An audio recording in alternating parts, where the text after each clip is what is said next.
We want to welcome everybody to the webinar. We will be getting started in a few minutes, so please, we appreciate you joining.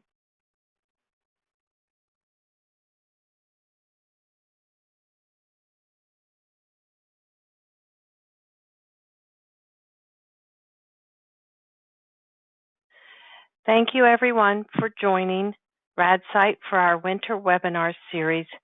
Today's webinar, The Importance of Imaging Physics Testing, will spotlight the importance of physics testing for a wide range of imaging systems. The session will also highlight the scope of RadSite's technical component of the MIPPA Accreditation Standards, or MAP, including new changes to the standards that are under development. The conversation will be moderated by Mark Kastner, Chair of RadSite's Accreditation Committee, and will be presented by Dr. Phil Patton, RadSite's Chief Physics Officer.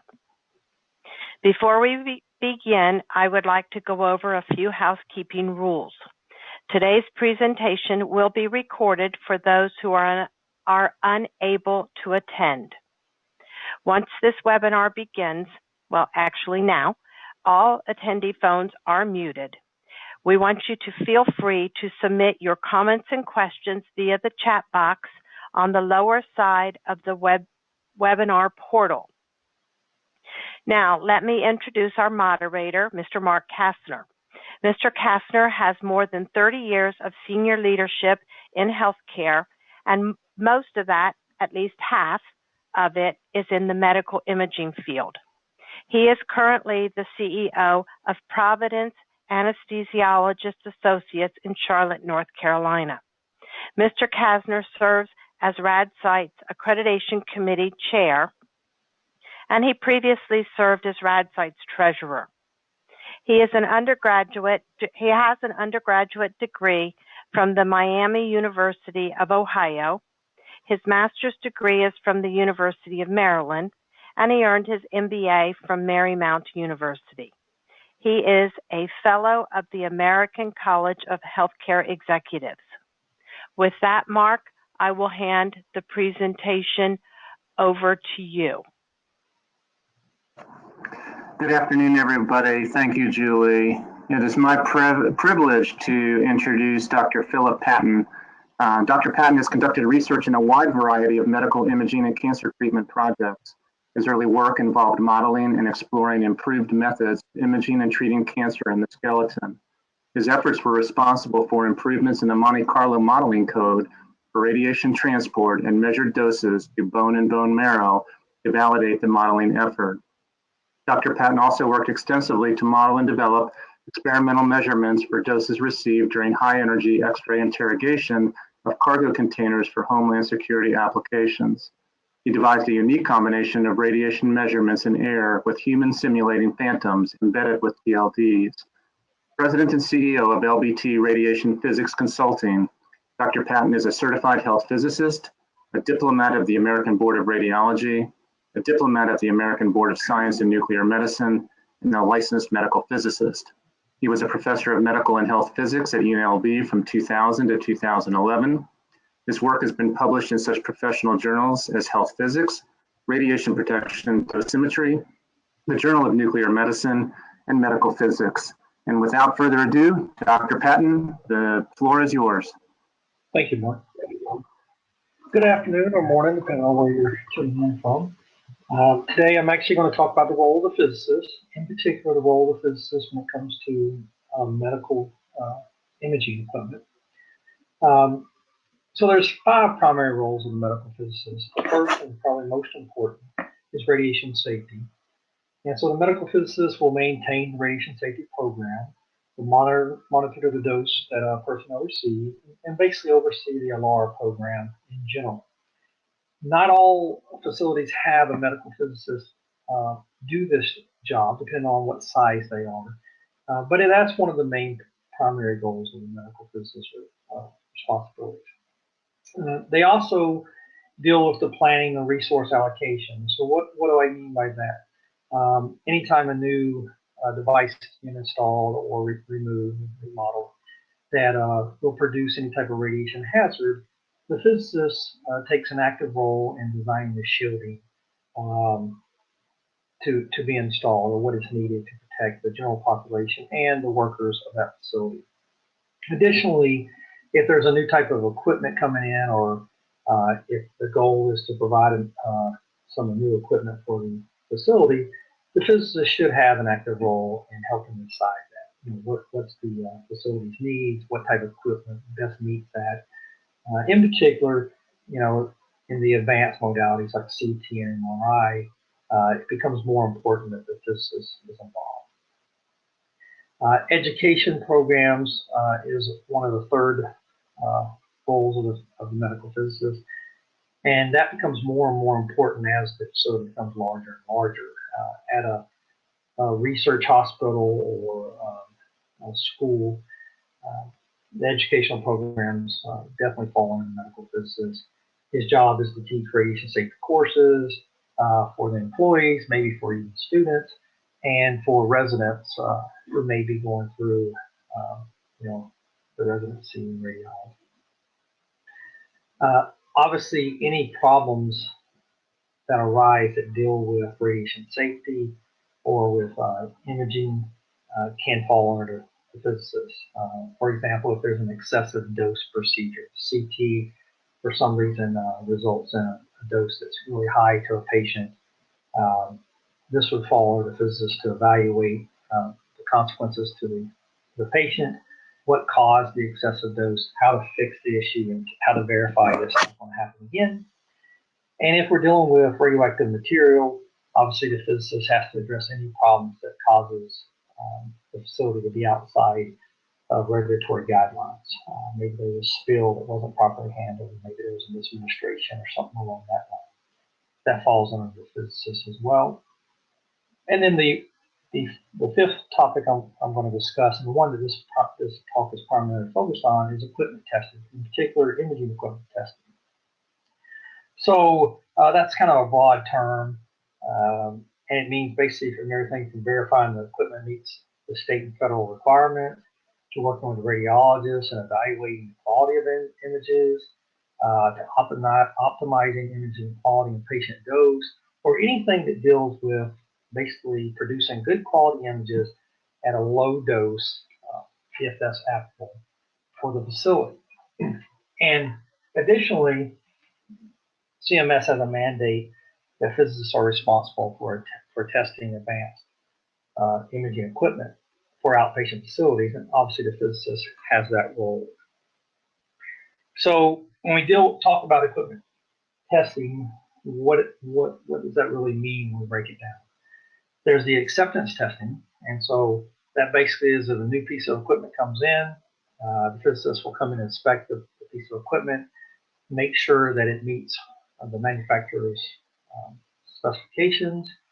It should be done before clinical use, but it must be done within 30 days after first use. So it's not always beneficial to test before clinical use, especially when you're dealing with MRI, because you want to make sure you're evaluating the piece of equipment in the method that the facility will be using it. So if you go in and you evaluate certain protocols, the facility may not use that piece of equipment in that manner. So your test isn't really as applicable as it could be, and therefore you're given a 30-day window to kind of get all the information you need, so you evaluate it in a method that it's going to be utilized. And again, during that time, you're just signing off that the piece of equipment is operating as it should, it's meeting the manufacturer's specifications, but you're also establishing a baseline so that when you do future evaluations, you can compare it to the baseline and make sure the piece of equipment isn't changing its performance. Dr. Patton? Yes. We're getting a couple questions, well, people chatting, asking if you can speak a little more into your microphone. They're having a difficult time with some feedback and interference. Thank you. Sure. And I apologize. The microphone for the computer is a little bit away from me, so I'll get closer. So, and then after I finish this slide, Julie, if you'll, if anybody gives you any more feedback on that, will you see if I've corrected the issue? So what is evaluated during this acceptance testing? So what are the initial parameters we look Obviously, the first and the easiest is a visual inspection. You basically are making sure there's nothing that looks out of sorts, nothing that's damaged, there's not a missing piece that should be attached, and everything's operating the way it should. In other words, if you're, all the buttons are operating properly, etc. The second thing we look for is to make sure that all of our alert and interlock operate as they should, so that prevents any type of harm to the patient. And there should be some type of interlock that malfunctions. In this case, we want to make sure that it stops it if there is a malfunction. This is really important for nuclear medicine. Obviously, if someone is in a piece of equipment and they need to alert the technologist, we want to make sure that their method of alerting the technologist is functioning.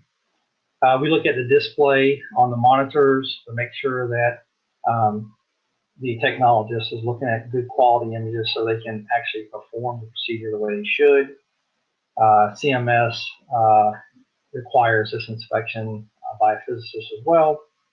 And then all the accrediting bodies has kind of implemented this, and they've set standards on it. So even though there's no diagnosis made from the monitors the technologist uses, it's important that they are getting all the data they need to perform the scan.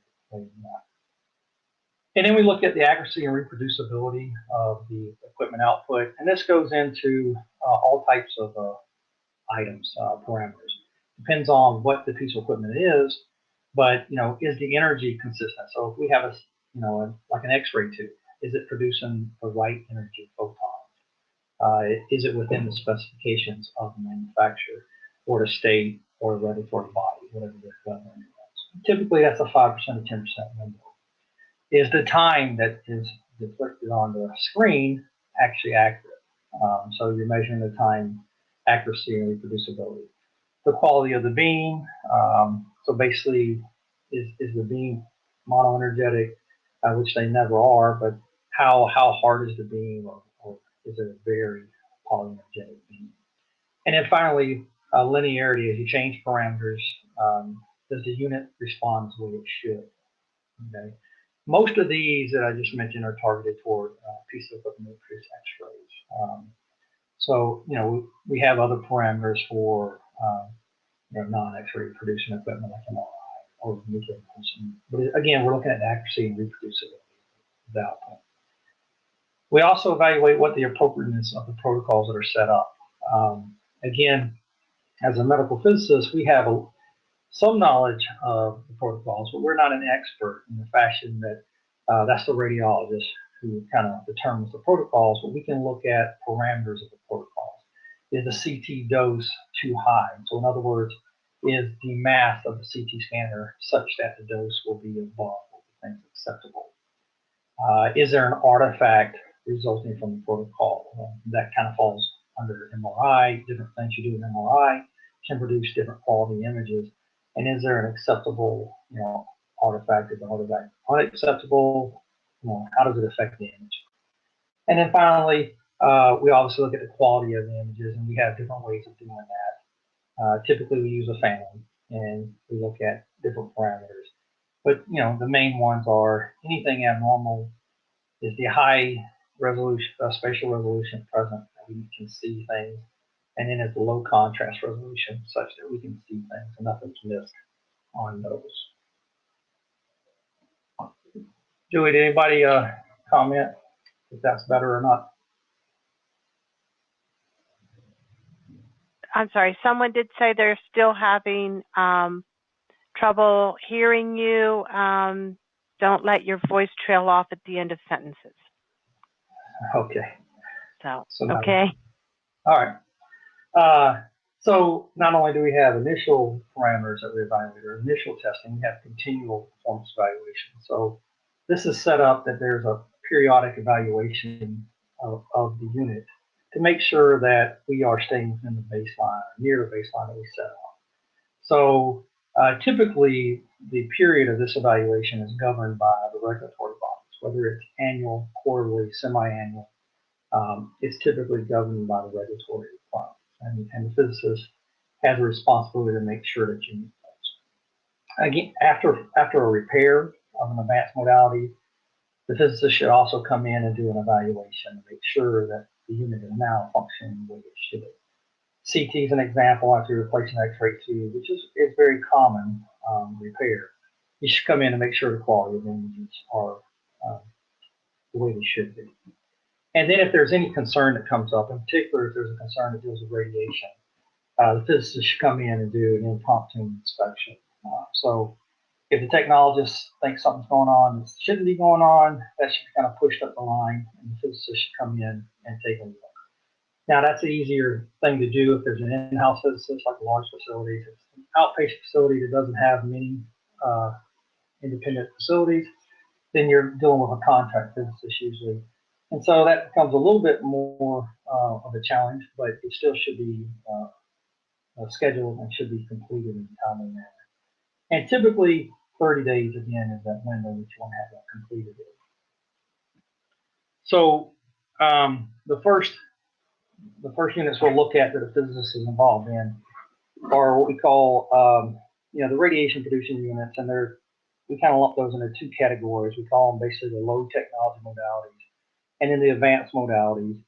And the only difference really between the two is the low technology modalities have been established for almost 100 years. We haven't made much change on them. They don't do much computer processing. They don't do a lot of post-processing reconstruction type work. And those are, a typical X-ray room, whether it has a fluoroscopy or not fluoroscopy, C-arm, any type of portable X-ray, or any of the specialty X-ray rooms like cath labs, IR, etc. And then finally, dental.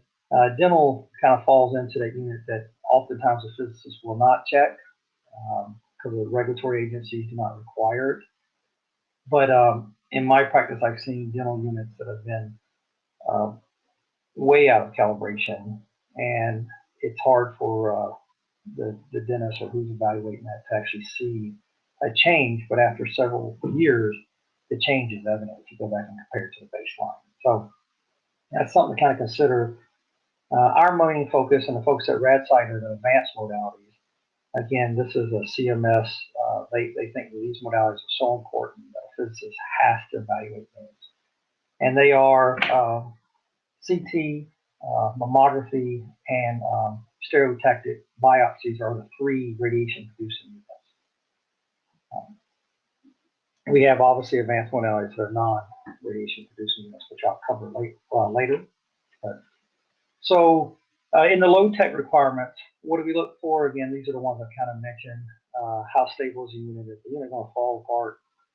Is it a good piece of equipment?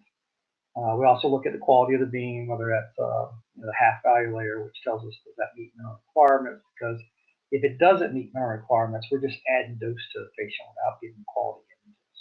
So if you have a low-energy beam, all those X-rays are being absorbed by the patient. They don't make it to the detector, and therefore they don't contribute to the image at all, and we're just doing a disservice to the patient. And then how accurate is our beam? If we change parameters, does the unit respond linearly as it should? In other words, if we increase the time, does the dose increase linearly? Does the quality of the image increase linearly? If we increase the current, same applies. Again, if the unit has a timer, we check to make sure the accuracy of the timer, and then we look at all these parameters to make sure they're reproducible. And finally, for the low-tech sector, we make sure that we're column meeting the beam, that we're only imaging what we're supposed to, and therefore we're limiting the dose, making sure that we're not giving too much dose to the patient. So that's kind of a quick run through of what I call the low-tech ones, because again, our primary focus is the high-tech. But I want to say there is a major role for medical physicists even in the low-tech modalities. So if we look at CT, and what are we looking for CT?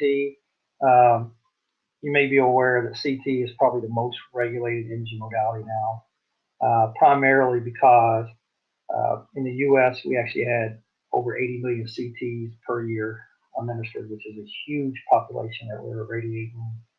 And so even if there's a slight issue, we have a large population that's going to affect that issue. So it's really important that we're looking at those. Also, CT provides one of the largest doses of all modalities. So it's much more than the low-tech, factor of 1,000, and obviously it's infinitely more than MRI, since MRI doesn't have a dose associated with it. So all the agencies and CMS have really made a focus on CT and how we're going to do the quality control over it. So one of the main pushes of late is dose monitoring. And so we're looking at what the dose is for an individual exam, and we're looking at the doses for collective exams, whether it's for the patient or for the facility, and then how many exams we're doing at that particular facility. Is there a way to limit that or to make sure that we're appropriate? So the physicist's role there is to make sure that we're setting limits for these CT exams so that no individual patient is getting overexposed. The thing about any type of modality that uses post-processing is as the dose goes up, it doesn't change quality of image in a negative way. It only makes the image better. Okay? And so you get to a point of diminishing returns, and also people who are looking at the images, they don't see that there's an issue unless they look at the dose. And so the physicist has that responsibility. Back in the old days when we had screen film x-rays, when you got to a certain level of exposure, the quality of the image really went down. It actually started blacking out the image. It started completely exposing the film, so you got nothing. So there was an internal check on the dose. That's not the case when we post-process things like CT. And so there's no internal check. The image just gets better and better. So there's a tendency to increase the amount of dose to get better quality images. Again, the physicist has to monitor that. And so the American Association of Physicists in Medicine has looked at this, looked at collectively of all the images that are being acquired. And basically, they've established what they consider maximum goals. And then the physicists should set what we call notification levels. And the notification levels are not the maximum goals per se, but they're a level that you'll have about 5% of the total exams that will be outside and give you a warning.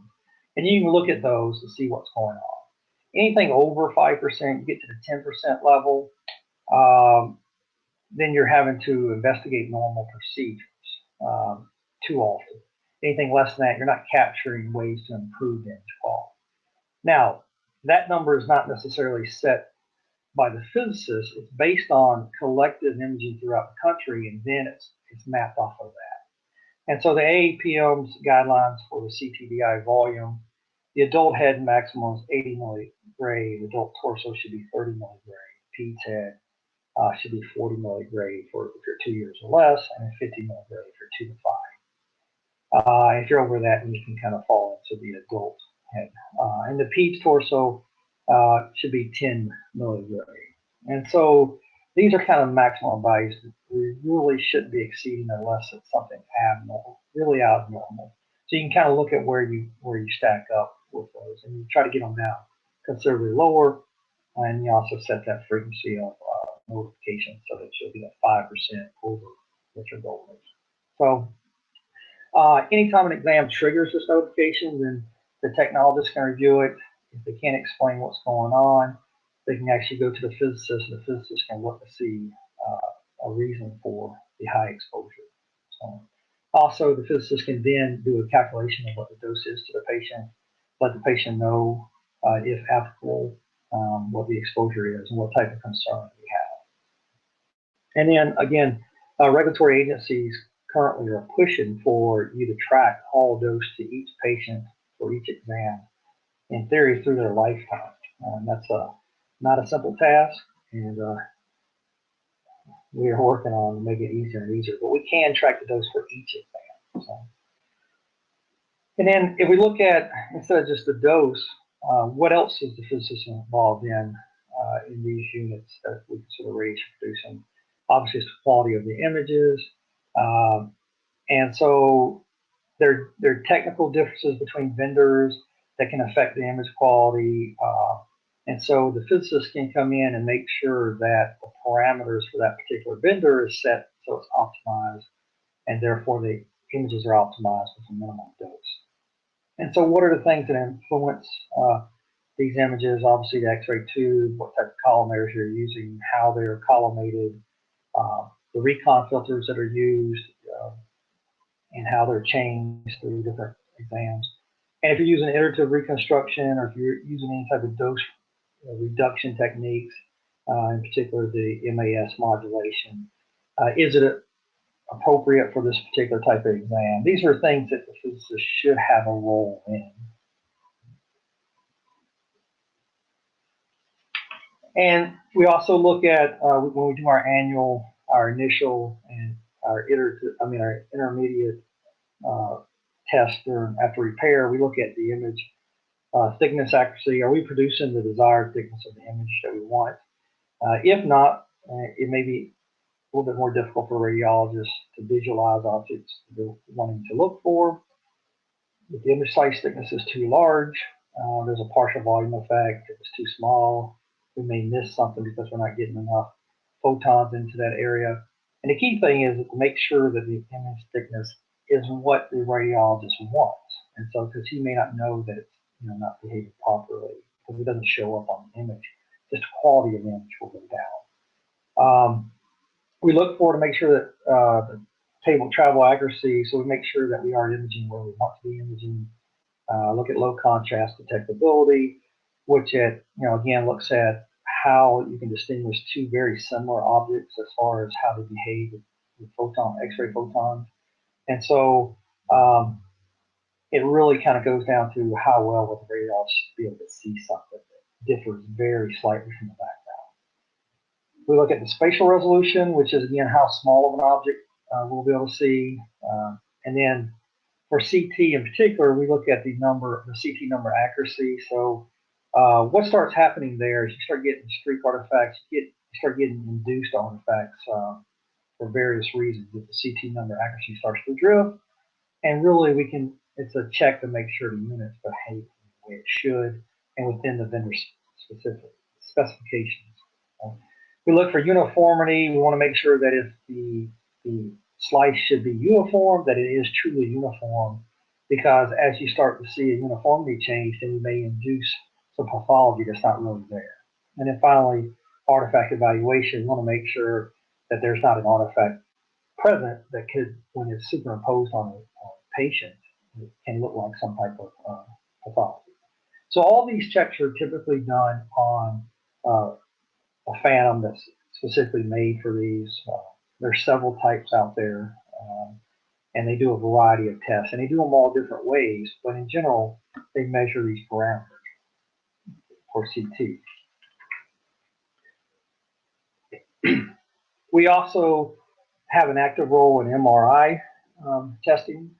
So there are over 35 million exams per year in the U.S. for MRI. The reason why CT outnumbers MRI is really because of the nuclear scan. CT scans are much quicker, and so they have a more prominent role in the ER than maybe MRI scans have. MRI systems are very, very complicated technically, so it's not always easy to see when something is starting to change. So it's really important to kind of look at your baseline and then checking it multiple times. And then again, the physicist overseeing the QC, make sure that you're getting the best quality images. That's kind of important because service personnel, they are actually reactive. The technologist or radiologist or somebody notices that there is an issue, they reach out to the to the service personnel. But it has to get to a certain level before you can see that on a normal scan. There's an issue, and so it may go unidentified if there's not a QC program in place to look at it. And the easiest way to do that is to look at something where you know the outcome, and so therefore you know the phantom, and you can see if something's out of line there. And that's one of the primary roles of the physicist. So again, they established a QC program. QC program for MRI can be a daily QC, it can be weekly. Some of that frequency is governed by the regulatory agencies. You have to look at the condition of the scanner. And so two of the things in MRI is one, the gain and also the central frequency. If the gain starts drifting, that can be a signal that something's going wrong. Central frequency, obviously, we make sure that it is consistent as well. We look at an artifact evaluation. Again, we look for spatial resolution for both high and low contrast, just like in CT. And a unique one for MRI is a geometric distortion, because again, the way we produce the images, we're not just actually having photons interact, we're having radio frequency waves interact. We're measuring where they actually interacted, and we kind of back projecting out where they are.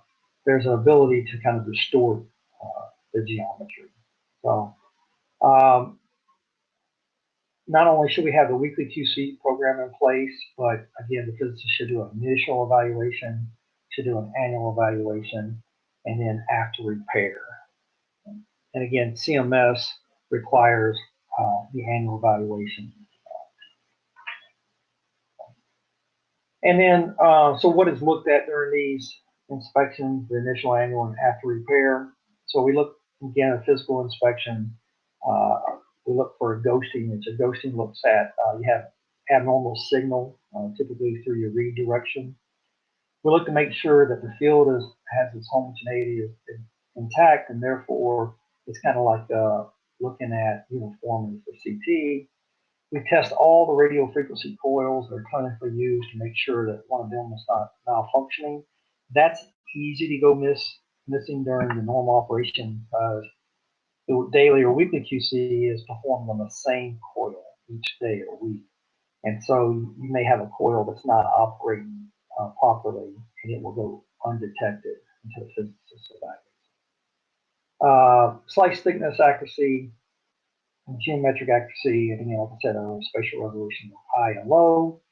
The artifact evaluation, we evaluate the MRI safety, in particular like the safety zones that are posted, how the facility responds to MRI in particular, how are they screening patients, how are they screening personnel, anything so that we make sure the MRI area is safe. And then we also look at the display that the technologist is looking at, so soft display is what we call it, to make sure that the monitor has appropriate brightness, has appropriate contrast, and we can see what we need to see. And then the additional advanced modalities we looked at is kind of in between. It doesn't produce any radiation, so we don't call it radiation producing piece of equipment, but it does use radiation. That's our nuclear medicine area.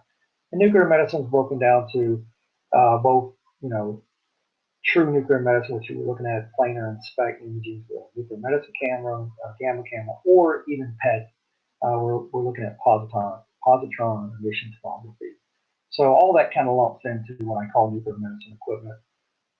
Additional to those imaging equipment, we look at the equipment that is utilized to make sure that we're administering the correct dose. So we have dose calibrators, we have thyroid probes, we have a lot of pieces of equipment that are involved in nuclear medicine that the physicist should oversee or test himself on a certain frequency. So the physicist should,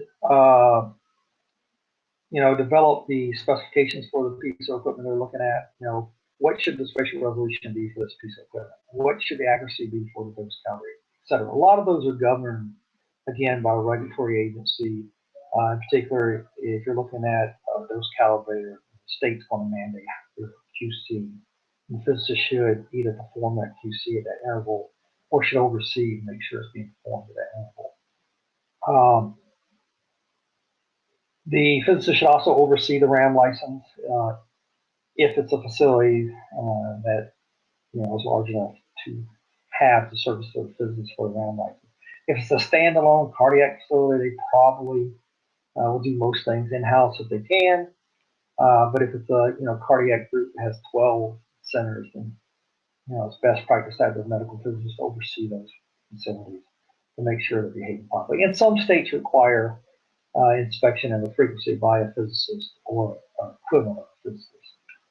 And then the last thing, one of the last things we look at is the acceptance testing of the equipment.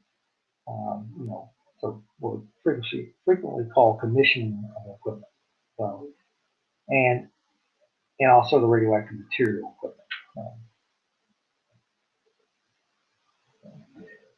In nuclear medicine, since we have to have a RAM license, the physicists will develop the policies and procedures that are related to the use of the radioactive material and meet the requirement of the RAM license so to be approved. Oversee the radiation program for that facility, provide the radiation safety training that's required to deal with radioactive material, and finally oversee all the imaging equipment QC. So what is the QC we're looking at typically? So if we're looking at the imaging equipment, we're looking at the planar resolution of the gamma camera. We're looking at uniformity, both intrinsic and extrinsic for the camera. And if we're doing spec acquisitions, again, we're looking at uniformity, spatial resolution, and contrast performance.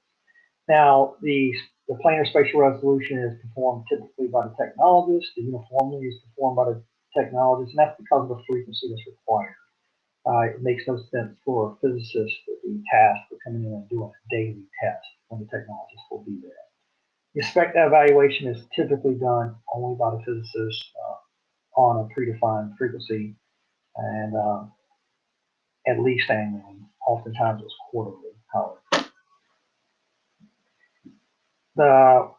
For the gamma camera, the physicist will also look at energy resolution. Basically, it's just to see how that the full half mass is for the energy peak.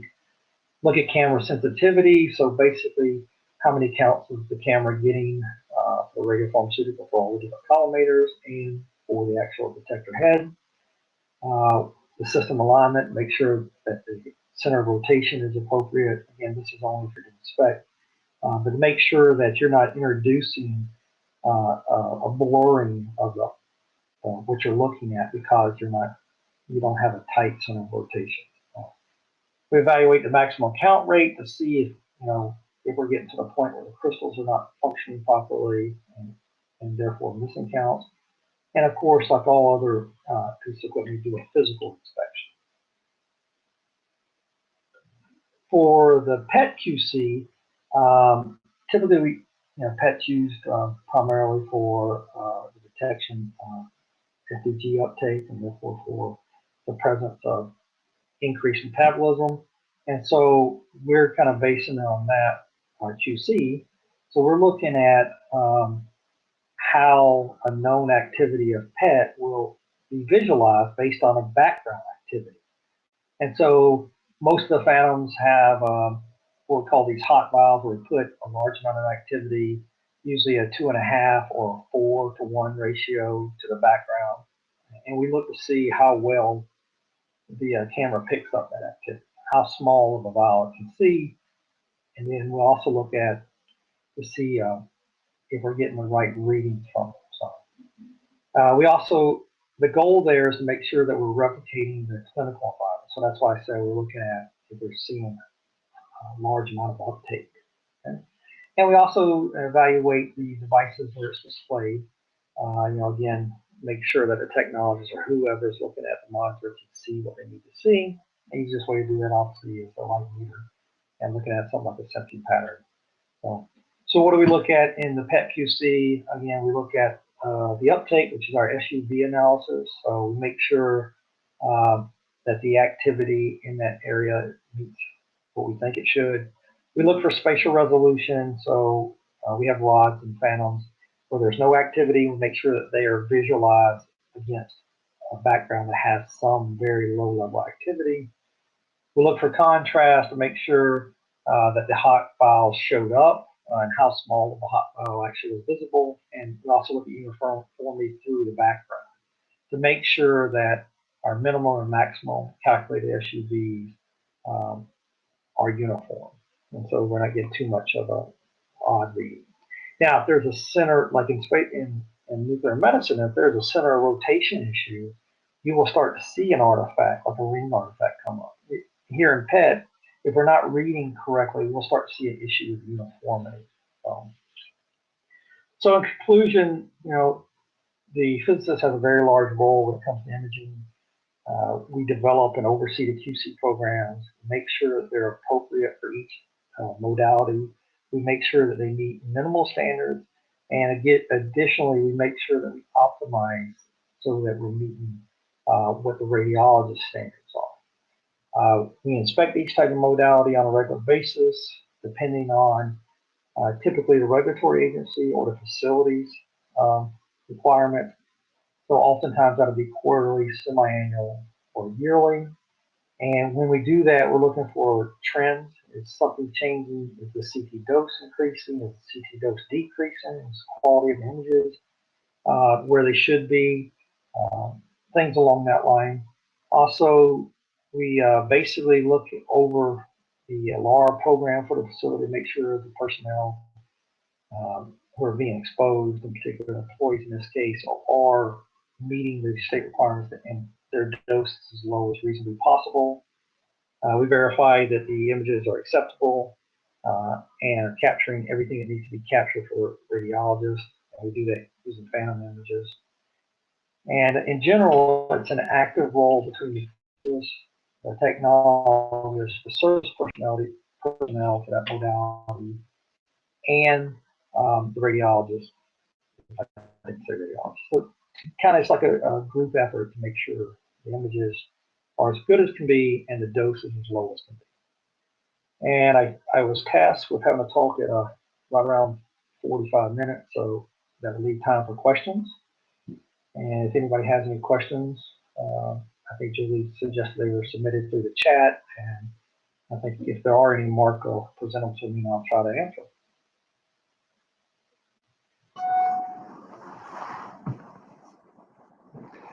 Well, maybe I'll get us started, Phil, while others may be thinking of questions. And thank you for that great presentation. I could have skipped college physics now. What do you think that your biggest challenges are today as a medical physicist? Well, I'll break that down into two areas. One is as a new medical physicist, and then one as an established physicist like myself. So a new medical physicist coming out of school, one of the biggest challenges they have is finding a place to get the proper training. So typically, we'll go through a residency program, and in diagnostic physics, there's not a lot of residency programs. So that's their biggest challenge, get hands-on experience so they can meet the need of the facility. Now, as someone who's been doing it for it seems like forever, our biggest challenge sometimes is to explain to the facility the importance of the testing and the QC, whether it's the physicist doing the QC or if it's an in-house person doing the QC. And the reason is because that takes time. I mean, it takes time for the technologists to run their QC, and time is money. And oftentimes, either the technologists have to come in earlier, stay later, or they have to move the time that they can see patients. So that's a common pushback. And the reply we'll get back is, well, service does our QC. And service doesn't really do the QC. Service does the preventive maintenance. So they're not evaluating to see if the piece of equipment is performing properly. They're actually doing the oil change on the car, but they're not really checking to see if the alignment's a little bit off, and you have a pull, which is probably where your tires down. And so that's one of the biggest issues.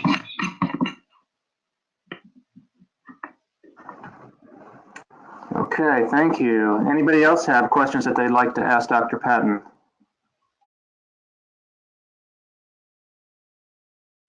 There is a question, Mark, through the chat. They want to know if ACR medical physics tests are done. Are these satisfactory for RadSite? So the testing that's required by the medical physicist is really dictated by CMS. And they've tasked the 4 accrediting bodies with developing standards. And about 4 years ago, CMS decided they want the standards to be almost identical. They're not exactly identical, but they wanted to be more uniform. So the 3 primarily ones, Joint Commission, ACR, and RadSite, do have standards that are very similar. So the short answer, which I'm past the short answer capability, the short answer would be yes, it would meet our standards 99% of the time. If it's a nuclear medicine, a CT or MRI, then our standards are very similar to the other accredited bodies. One of the things that RadSite allows is we will actually allow the physicists to use different types of phantoms to capture the images. As long as we know of the phantom, we know the specifics of the phantom, and we've approved the phantom ahead of time. The other accrediting bodies do not allow that. They have a mandated phantom, and here are the standards for that phantom. So in that case, we're a little bit different. I think our dose requirements are a little bit more stringent than the other accrediting bodies. At least last time I checked, they were. But in general, most of the accrediting bodies are very uniform to meet CMS's requirements.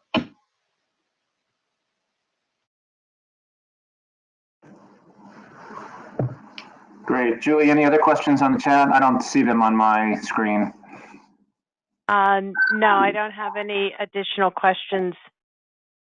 I'll have one more comment, kind of follow up to that last one. One of the things that RadSite does is when we evaluate a submission, in particular in the physics side, if you do not meet our standards for some reason, whether you didn't submit the right images, you didn't do the right test, or you failed the test, we reply back to you and say, hey, this didn't meet the requirement. You did not submit this, and you have the opportunity at that time to fix that problem. And that still counts as your submission. It's not like you're resubmitting. You can say, oh, I didn't send, say the facility didn't send in the dose images and they're required. We say, hey, you didn't send in the dose images. So now you just fix it by sending them in. And we kind of put you in a hold pattern until you've corrected that problem. Some of the other agencies fail you and require you to do a complete new submission.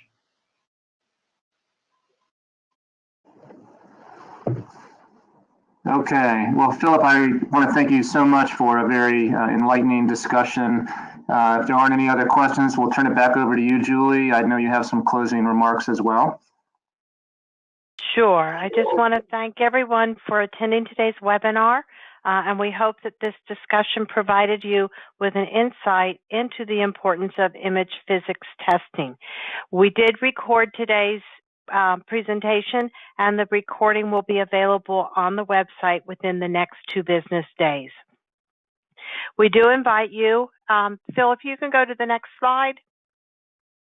There you go. We do want to invite you to join us for our next installment of the Winter Webinar Series, taking place on February the 21st, where Dr. Elliot Siegel will discuss artificial intelligence in medical imaging, hype, reality, and future applications.